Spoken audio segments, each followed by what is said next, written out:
Está cándido después de muchas cosas. Bienvenido, Welnel Darío Félix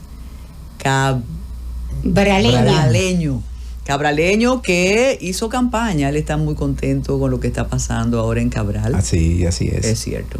Con el alcalde Urbáez. Rolvi Miguel Urbáez. Esos son apellidos. Urbáez Félix.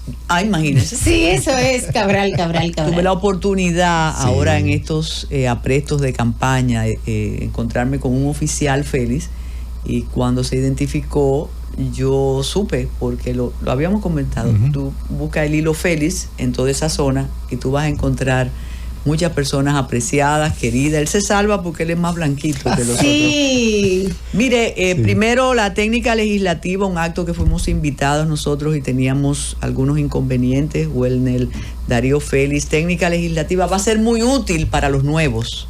Y para los más antiguitos también. Siempre es de gran utilidad. Técnica legislativa, y eso es muy, muy importante. ¿Dónde se puede conseguir?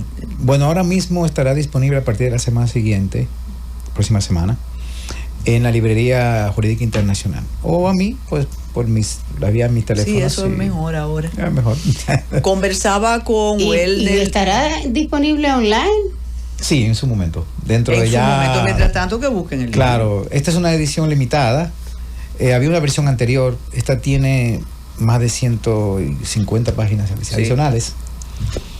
Y además revisado por completo, engrosado con sentencias del Tribunal Constitucional, que de hecho de los últimos 4 o 5 años ha producido mucho en materia de procedimiento legislativo y técnica legislativa. Calladito ha configurado bastante el procedimiento legislativo del Tribunal Constitucional. Sí, ahí yo estoy viendo nombres greco-romanos en toda su familia. Hay bastantes. Sí, Dríades, Temístocles, Leonidas. Oye, ¿cómo va la cosa? Sí. Entonces, a veces no decimos que a los legisladores no le podemos pedir el expertise en materias que ellos no conocen. Pero lamentamos que un legislador tenga que recurrir a especialistas para la técnica legislativa, pero es una realidad. Es como pasa en la justicia. Un juez no necesariamente es contable, ni ingeniero, ni médico. Necesita esos recursos y esas ayudas adicionales. Así es. Entonces, técnica legislativa, Welnel Darío Félix. Y hoy vamos a adelantarnos y vamos a hablar de un aniversario que la semana próxima tendremos. 30 de mayo, cada vez más disminuida la conmemoración. Vemos como 63 años después, 62 años después. 63, sí. Fue en 1961. Sí, al 24 son 63. ¿Cómo las reyertas, ese regateo de gloria realmente divide asociaciones? Por eso hay que buscar a los historiadores. No, y ya prácticamente ni eventos se realizan. No, cada vez. Nada. No, el 60 aniversario sí fue esplendoroso, pero ahí mismo se notaban las diferencias. Sí. Y más se habló de cómo se está destruyendo el monumento, porque aquí se habla mucho de heroísmo, pero no se ocupan de eso. No. Y también los políticos utilizan el momento dependiendo la época. De modo que aquí, cuando nos reunimos, todo el equipo de producción, muy amplio, tiene 2 personas, dijimos, vamos a hablar mejor de la historia. ¿Sabe, Carmen? Un puntito, 30 segundos.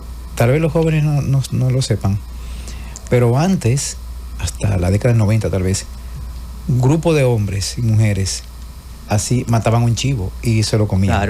Claro. Y lo cocinaban. La fiesta del chivo, incluso el Museo Memorial de la Resistencia intentó hacer la fiesta del chivo. Pero ya eso hace años que no se practica. No. Sí, mi abuelo contaba eso. Sí, hace años. Y recuerde la canción, mataron al chivo en la carretera. Déjenmelo ver, déjenmelo ver. Sí. Yo llegué a asistir a una últimamente, que Boanerges Ariosto Ripley, quien fue un luchador antitrujillista. ¿Estuvo preso? Estuvo preso y torturado en la silla eléctrica. Mi amigo, hasta los últimos días de su vida, lo acompañé en uno de estos eventos, recuerdo, y se ha diluido, ya no sé. Sí, pero creo que tiene que ver con eso, con las que tú fuiste, que yo fui. La propuesta, la tentación para Wellner, Darío Félix, es: ¿el trujillismo se terminó el 30 de mayo de 1961? No creo, no se terminó el 30 de mayo. Ni en lo inmediato, ni en la actualidad. Todavía quedan reminiscencias trujillistas en nuestra sociedad, lamentablemente. Cuando hablamos de Trujillo asociamos a dictaduras y a una serie de, ¿verdad?, de actividades y elementos que fueron sus características. Así que lo tenemos vigente. Autoritarismo donde menos, versus trujillismo. Sí, ¿no? Donde menos lo pensamos, ahí está. Podemos comenzar a dilucidarlo poco a poco. ¿Y qué se puede hacer para que no se pierda la memoria histórica? Sobre todo para que las nuevas generaciones puedan encontrar una forma interesante de estar en contacto con esa información. La educación. Eso es sí, básico. pero no la educación aburrida. No. La educación. Ni la educación en la que el Ministerio de Educación y los profesores se la pasan peleando. La educación de todo tipo. Lo que pasa es que nosotros, por ejemplo, el nombre de Trujillo no lo queremos mencionar. Uh-huh. Bueno, si, en la medida en que lo asociemos a cosas buenas, sí es malo, porque tenemos, lamentablemente, diríamos la manía de decir, cuando Trujillo no sucedía así, y no era así, claramente, pero asociamos ciertas cosas al trujillismo. Usted podía dormir ahí, no se le robaba. Eso no necesariamente era así. Pensamos que Trujillo construyó muchos puentes, muchas carreteras, que no había ladrones. Eso no es así. Con Trujillo vivíamos bajo el terror de la dictadura, bajo el terror y con miedo a la muerte eternamente, Carolina. Trujillo era otro espacio que en nada se parece a lo nuestro. Sin embargo, todavía tenemos mucho trujillismo. Mire, dice: no confundan trujillismo con autoritarismo. Precisamente eso acabo de decir. Eso es diferente. No. Quisiera decir, creo que sería bueno dilucidar primero cuáles fueron las características del trujillismo. Comencemos por ahí ya. Sí. ¿Cuáles fueron las características y por qué en el 30 Trujillo comienza la era? ¿Qué pasó? Horacio fue traicionó a Horacio Vázquez. Sí, totalmente. Comience por ahí. Mira, hay un libro que siempre yo lo recomiendo a mis estudiantes, de Andrés Leonel Mateo, Andrés L. Mateo, Mito y Cultura en la era de Trujillo. Su tesis de grado en La Habana. Su tesis doctoral, ¿verdad? Uh-huh. ¿Doctoral o de grado? No recuerdo. Fue de grado, no recuerdo. Su tesis. Este trabajo es un trabajo exquisito, aparte de que está muy bien logrado. Usted, que es una maravillosa escritora, lo sabe. Gracias. Él va hilvanando la construcción del trujillismo previo a Trujillo. Desde la revista, cuando Trujillo era militar, hasta la construcción del mito. El mito, que lo divide en varios lugares: el mito fundacional, cuando va a la ciudad, que allí hay una importantización citadina. La gente no sabe, por ejemplo, que hasta 1932, 33, la palabra, diríamos, interior no se utilizaba, era tierra adentro, para diferenciar la costa con los terrenos interiores de la isla.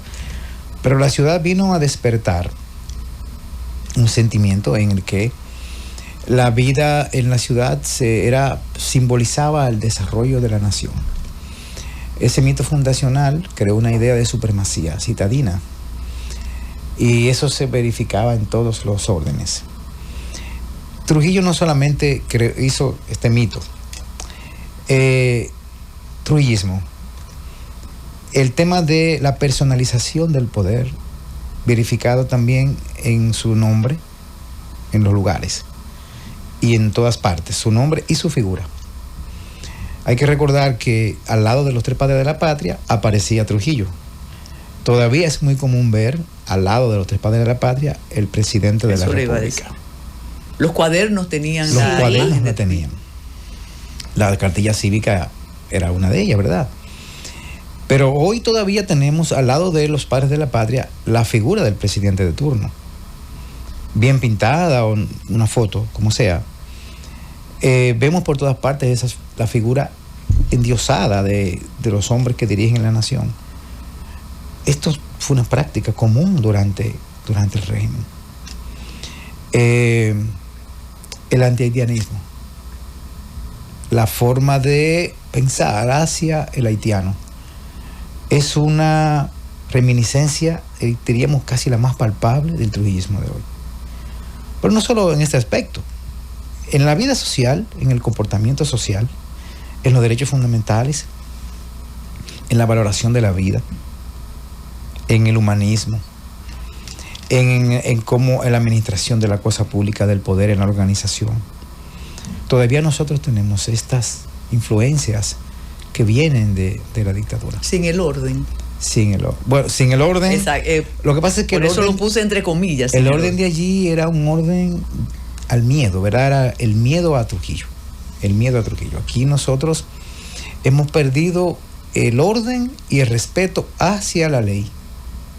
Hacia la ley y hacia la convivencia. Entonces, en realidad nuestra sociedad vive a diario con esas reminiscencias trujillistas alrededor nuestro. Y también acompañada del autoritarismo, como no, todo el tiempo. Hasta en las filas lo vemos, hasta en las filas de los supermercados, en las filas de todo. El nepotismo era una característica del trujillato también. Toda la familia. Sí, era una característica. Solo que hoy siempre ha sido, ya hoy está menos porque está penalizado o está administrativamente sancionado. Pero hasta hace poco era muy común. Bueno, si lo ponemos directo del presidente, sí. Pero aquí hay familias completas. En la administración pública. Sí. Hasta hace poco era común. Y lo veían bien hasta que está sancionado por la ley, no se permite legalmente hablando, ¿verdad? Pero ahora quizás lo que hace es que se disimula o se le da la vuelta. Se buscan otros mecanismos. Tenemos que aclarar, Welner, que es del presidente, porque reitero, ahora hay familias completas la administración pública. No ligadas al presidente. Incluso en varios estamentos. Exacto. Sí, claro, totalmente. Eso ha sido como algo diferente. Hacía mucho que no veíamos padre, hijo, hermanos, cuñados, antiguos. Eso es verdad. ¿Por qué surge entonces? ¿Por qué los dominicanos y las dominicanas permitimos durante 30 años la vigencia del trujillato? Mire, hay que decir que tenemos que irnos un poco detrás. Ahí hay muchos elementos por donde cortar. La República Dominicana había vivido desde 1899 un espacio de casi 30 años de inestabilidad. Primero, después de la muerte de Liz, fueron 5 o 6 gobiernos, todos impuestos por la fuerza. Luego de la muerte de Mon, que Mon tuvo que sostenerse también por la fuerza con la famosa Guardia de Mon. Claro, preso por la Guardia de Mon, que la gente recuerda famosa, eso, claro. Ramón Cáceres. Sí, Ramón Cáceres, claro. Que fue asesinado en un magnicidio aquí en Güibia. Y después de Mon le siguen varios gobiernos muy inestables que culminan con la ocupación americana. Luego de la ocupación llega entonces Horacio Vázquez. La llegada de Horacio, que fue muy buena hasta el 28, cuando él se impone a la Constitución. Y entonces acudimos a lo que habíamos hecho siempre, la manigua. En otras palabras, habíamos vivido una inestabilidad política, social y económica durante todos estos años, que no había permitido ni espacios de desarrollo educativo, ni espacio de desarrollo democrático, ni espacio de desarrollo institucionales. El hombre y la mujer dominicana se plegaban fácilmente a la manigua, al gobierno de turno. Trujillo proyecta un nivel de estabilidad. Es importante eso. En este momento. Hay que recordar que el ciclón San Zenón, que ocurrió 2 semanas después de Trujillo, ocupar el poder, destruyó el país. Mató solo en la ciudad 5.000, 4.000 personas. Y destruyó la ciudad completa. Yo lo mencioné hace un ratito, ese mito fundacional. Pues Trujillo se vio como El Salvador. A eso hay que agregar la deuda externa, hay que agregar la educación, que es básica, la falta de educación cívica y de democracia de nuestro pueblo en ese momento era muy limitada. Éramos pocos también, ¿verdad? Éramos 1 millón y tantos. Imagínense. Y el 94% éramos rural y analfabetas. Y entonces esto era un elemento, ¿verdad?, en el que no había una conciencia plena de lo que era una verdadera democracia, una verdadera conciencia nacional.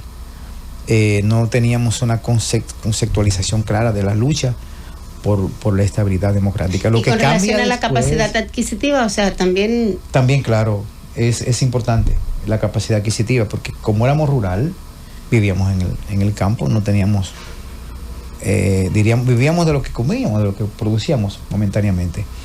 Trujillo brinda espacios también de poder adquisitivo.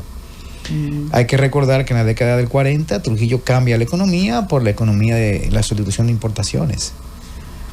La conciencia comienza a cambiar en la década del 50, cuando esas pléyades de jóvenes que ingresan a la universidad, que comienzan a ser adoctrinados por la radio y comienza una conciencia mayor de lo que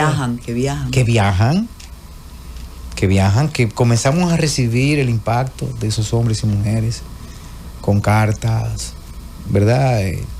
Recuerdos de México, de Venezuela, de Chile, que tenían otros niveles de desarrollo, principalmente México. Hay que recordar que México, después de la Revolución del 17, se transforma.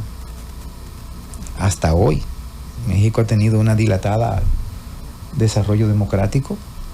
Es uno de los primeros países del mundo en que implementó, por ejemplo, el amparo. Sí. El amparo, desde el siglo XIX. Y tenía una conciencia plena. Nuestro país debió madurar mucho. O sea, he tocado muchas aristas de diferentes tópicos que fueron moldeando al dominicano hacia esa aceptación del trujillismo como el modelo más adecuado de convivencia en ese momento. Cuando usted menciona la década de los 40, viene ahí algo que algunos economistas dicen que eso ocurrió en la región y que no se lo podemos atribuir a Trujillo, que fue la creación del Banco Central en el 47, que ocurrió en toda la región, también del Banco de Reservas. Sí, fue en todas partes. Exacto. Y el inicio un poco de, no solo de la industrialización, sino de la transformación económica del país, pero con desmedro de todas las libertades. Eso. Exactamente. El tema aquí es ¿qué había antes? Existían esas libertades que luego pues fueron mayormente coartadas durante el régimen de Trujillo. No existían. Hay que recordar que veníamos de una dictadura, primero de una serie de dictaduras. De una serie de dictaduras caracterizadas primero por la manigua, o sea, por el gobierno impuesto. El gobierno de ocupación no tiene nada de democrático. Desde la libertad de prensa, de opinión, todo era antidemocrático y tenía que serlo. Obviamente era un gobierno de ocupación. Lo propio ocurrió con... ¿Te refieres a la ocupación norteamericana? Claro. Y luego el gobierno siguiente continuó con limitaciones en este aspecto. Entonces el pueblo dominicano básicamente, diríamos, está en un espacio acostumbrado a esto. El voto de la mujer del 42. Sí. ¿No fue una conquista de la mujer o fue una concesión de Trujillo? ¿Se han preguntado? En ese momento realmente respondía a los intereses de él. Incluso hay una teoría que dice, aquí entre nosotros, que no se escuche, que dice que fue una concesión de las mujeres en apoyo a Trujillo, y hay las mujeres trujillistas pero él manipulaba todo. Era una manipulación. Era una manipulación. Porque él necesitaba esa simpatía en ese momento. Y había un movimiento feminista dominicano. Y las sufragistas extraordinarias, pero se ascribían al régimen. Al régimen. Claro. Y estaban bajo un esquema de beneficio a esa ideología del régimen. Claro. Entonces. Ahí fue una especie como de ganar-ganar. Claro. Te doy. Claro. No fue que se lo arrebataron, no fue como la conquista del 8 de marzo, ¿verdad? Exacto. No fue como la conquista del 25 de noviembre. 25 de noviembre o de las 8 horas laborales. Pero en fin, lo mismo sucede con la liberación de los partidos políticos en el 46, que fue una estrategia. O sea, aquí, durante esta época, el pueblo dominicano vivía, vamos a decirlo, sin una conciencia plena. Eso cambia con las generaciones. Las hermanas Mirabal son un resultado de esa generación. Sí. Pero, ¿qué tiene que darse para que una persona sin la máxima instrucción, como en el caso de Trujillo, que en ese momento habían personas con mucho mayor capacidad intelectual, con muchas mayores quizás condiciones, pueda tener toda esa genialidad, se pudiese decir, para manipular un pueblo, y no solamente República Dominicana, sino para enfrentarse a líderes con capacidades mundiales durante todo ese tiempo? O sea, es un buen punto. ¿Qué particular tenía Trujillo? En primer lugar, Trujillo no era tan genial. Tonto, no era tan bruto, vamos a decirlo así. No, o sea, yo no digo... Era un hombre de... No, de que tenía una genialidad, tenía que tenerla, por supuesto. Ahora, él tenía lo principal, el poder militar en sus manos y el apoyo de los Estados Unidos en estos años. Pero para llegar a tener eso... Sí, ahora viene.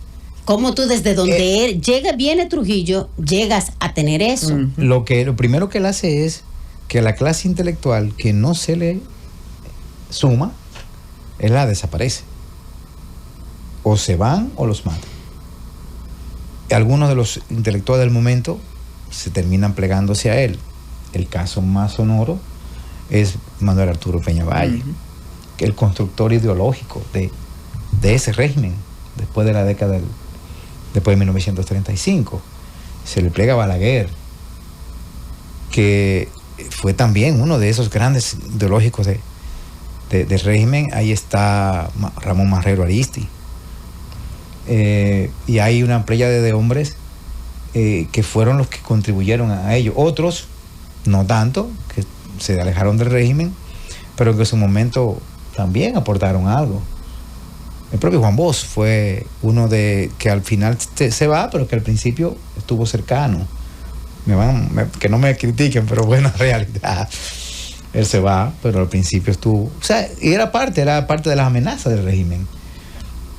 En fin, hay una serie de hombres y mujeres que van acoplándose al régimen por el poder político, por el poder militar, y que al final pues terminan conquistados por la dicha de la dulzura del poder. Bueno, dos aspectos. Esas historias se repiten con formas diferentes. Y la suma lo único que con la represión. Claro. La descripción que hacen algunos historiadores o la comunicación del informe de un brigadier cuando llega a Trujillo es el que lo engancha a las fuerzas de ocupación, es que el hombre estaba destruido, incluso menciona que estaba desdentado, estaba con aparentes signos de un hombre tan presumido después. O sea, ese era el hombre, yo sé por dónde va Carolina, que se convierte en el dueño del país. El hombre que, bueno, sí. El Estados Unidos respalda a Trujillo en sus inicios, y en segundo lugar, ¿cómo explicar esa adscripción de la intelectualidad dominicana?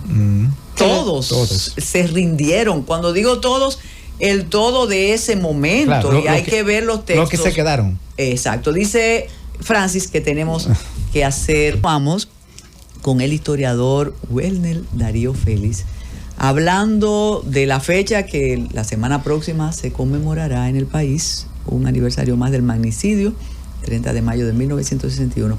Origen y secuela del trujillismo es lo que está tratando Welner Darío Félix. Y bueno, y hasta los antecedentes. Antecedentes, origen, exacto. Sí, entonces, sí. volvemos a decir por qué se plegaron, si era miedo, si eran beneficios, pero un país le tenía miedo. Ambas cosas. Y beneficios. Claro que sí.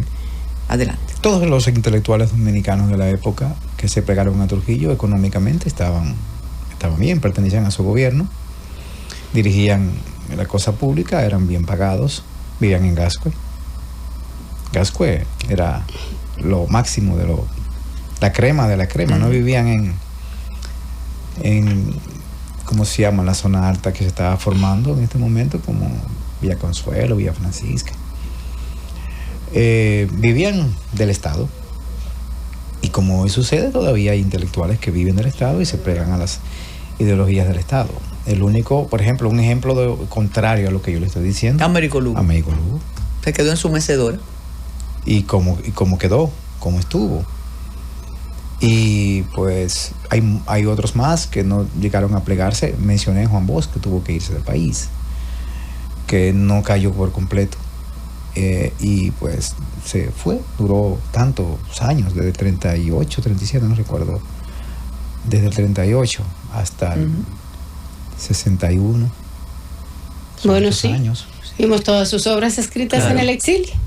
Entonces, lamentablemente el intelectual dominicano se plega a esta necesidad, abraza el régimen y pues acompañó a Trujillo en todo su momento. Algunos de las justificaciones es que ellos no percibían lo que estaba ocurriendo, que no sabían lo de las torturas, lo de las desapariciones, porque estaban o en sus funciones o estaban creando y armando el discurso desde Dios y Trujillo hasta los poemas a Trujillo, las calles con nombre de Trujillo, las estatuas, el culto a la personalidad. Todo. ¿Era posible? El mito, ese mito del personaje, que todavía existe hoy, el mito del personaje. Pero acabamos de vivirlo en las elecciones, ¿eh? El mito del endiosamiento del personaje lo vivimos. Sí, eso está en el ADN nuestro. Realmente. Claro, Luis Abinader estuvo acompañado a todos los candidatos, a todos los cargos de este país, en todas las promociones. Sí.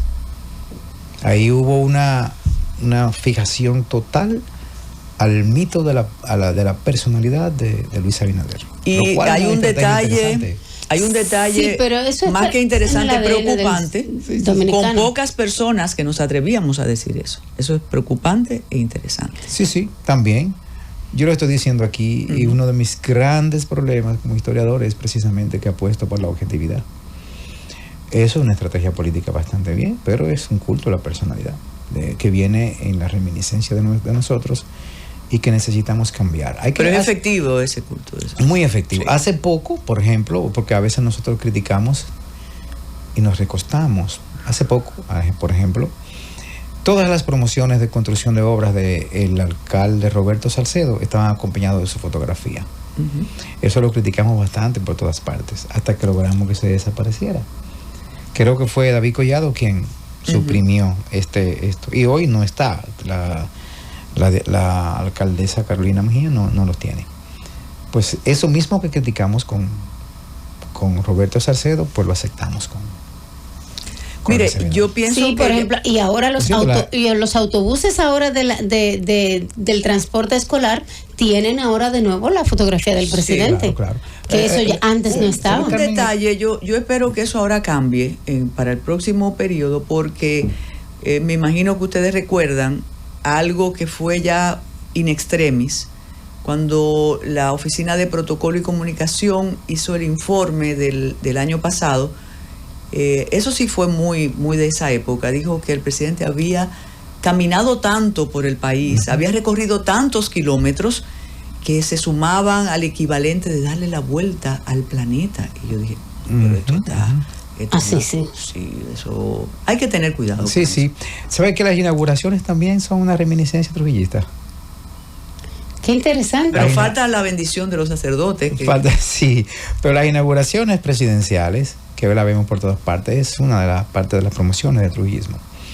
En el 1955 se publicó un libro, así mismo se llama Obras de Trujillo, que recogía todas las obras que Trujillo mandó a a inaugurar. Sí. Todas salieron, todas ellas son anuncios de periódico, todas. Y todas estaban acompañadas o del gobernador o del propio Trujillo, casi siempre del gobernador de cada comunidad. O sea, la inauguración de obras también corresponde a ese modelo de promoción. Y entonces, ¿cómo? Tenemos mucho. Entonces, ¿cómo es que nosotros claudicamos de Trujillo, pero seguimos replicando todos sus comportamientos de una u otra manera? Bueno, encanta. La población se considera esto un elemento que permite una cercanía, es parte de la política. Entonces se nos olvida de dónde viene. Claro, entonces se nos pasa el tiempo. Sí, Trujillo, estaban las fotos de los 3 padres de la patria y Trujillo. Así es. Ahora están las fotos de los 3 padres de la patria y el presidente de turno. Yo creo que Luis Abinader ha suprimido esta práctica. Y los presidentes anteriores, pero siempre se ponen porque siempre, lo quieren en tanto. alguna esquina. Sí, o si no, los encargados de las áreas vuelven y lo ponen. Es el mito del hombre necesario también. Sí, el hombre necesario. Esto amerita una segunda parte después que usted venga de esos talleres que va a impartir fuera de aquí. Gracias, Welner. Llegó el gobierno que estábamos esperando. De verdad, esto se quedaron amerita, un montón de preguntas. Claro, una segunda parte, pero Welner nos hizo la distinción